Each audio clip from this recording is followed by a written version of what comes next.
Welcome to this week's episode of the Pull List Examiner. This is my weekly video where I take a look at my top 3 choices I'm looking forward to reading on New Comic Book Day. And New Comic Book Day this week is going to be November 16th, 2022.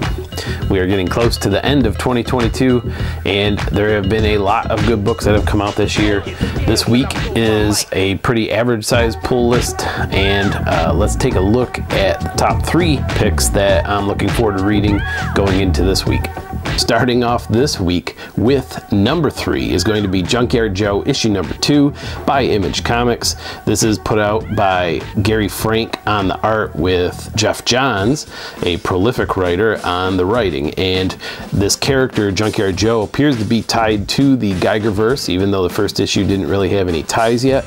I'm really curious how they're going to progress. This series is now added to my pull list because it was a really good first issue, as we saw what was this troop show up in a specific unit. I think it's in the Vietnam War era, and this troop ends up acting really strange, but as time progresses you see him come over and rescue the unit time and time again, and by the end of the comic you find out that he's really an android or robot of some kind. So it really did seem like it was a one-shot, so I'm really interested to see how they're going to continue in future issues to come.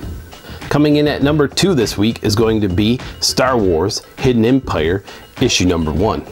And if you are a fan of Star Wars, I know I am, this is a continuation of the last major Star Wars event that was going on called Crimson Dawn, and literally the end of Crimson Dawn was a cliffhanger that extended right into this new event. And to be quite honest, I almost don't know why they just didn't keep it all one continuing event. Maybe because they want to sell more number 1 issues, I'm not sure. But I'm still excited.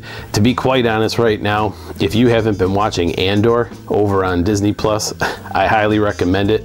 In my opinion, I keep hearing rumors that it's one of the lowest rated Star Wars shows that has been put out on Disney Plus, but to be honest, it's probably the best series I've seen on Disney Plus. Maybe the best series period, but definitely the best Star Wars series.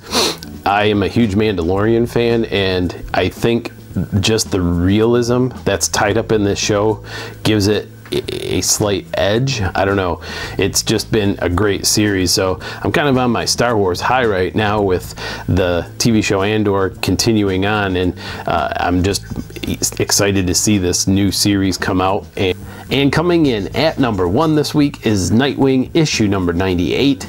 This is put out by DC Comics and is a Tom Taylor written book with art by Bruno Redondo. And hey, you may have already known what my number 1 pick was, because big shout out over to Cole's Comics Claims channel. He had me on this past week on his video that he does called the Most Anticipated Picks of the Week, where he goes through his pull list and looks at some of the comics he's going to be picking up during the week. And I just want to give him a big thanks for allowing me to come over and guest star over on his show. And if you have not subscribed to his channel, head over there, check out the channel and subscribe. It's not just comics, he does many other videos about trading cards, and I like his Friday Night Fights shorts he does too as well. He has some really fun content, go check it out. But back to my number 1 pick, Nightwing. This series just has continued to evolve and has been a great read, and I have to give Tom Taylor a big thumbs up with the work he's done with the series. The writing has been great. As we approach this 100 issue mark, I'm kind of wondering what's going to happen with the plot, and especially this new character called Heartless that's been introduced. If you have not yet checked out this series, please find it in trade and see if you can catch up. It's been a great read and I highly recommend it.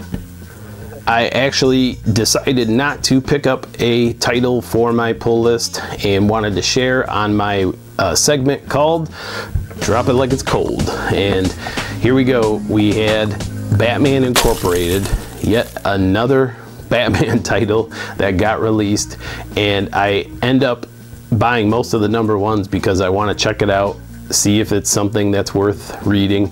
And I bought Batman Incorporated. It's tied into some of the new plot lines from Batman, and specifically you had Ghostmaker show up as the new lead of Batman Incorporated, and I think there was some tie-in stories all the way back to like the annual or some of the other Bat titles. Somehow there was some crossover, but after the first issue it just did not grip my interest, and I decided not to continue with it, and I will not be continuing Batman Incorporated on my pull list.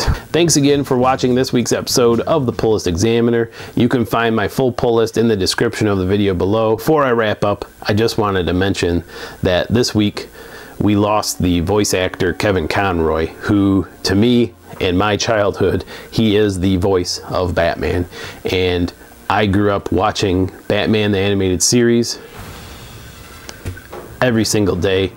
I used to actually remember there was times I'd come home from school, go grab a snack, hop on the couch, watch Batman the Animated Series, and really it is a sad moment for all DC fans as we lost Kevin Conroy this week. Thanks again for watching. Hate to end on a sad note, but I do appreciate everyone tuning in, and remember to read them, bag them, and board them, and we'll see you next time on the Pull List Examiner.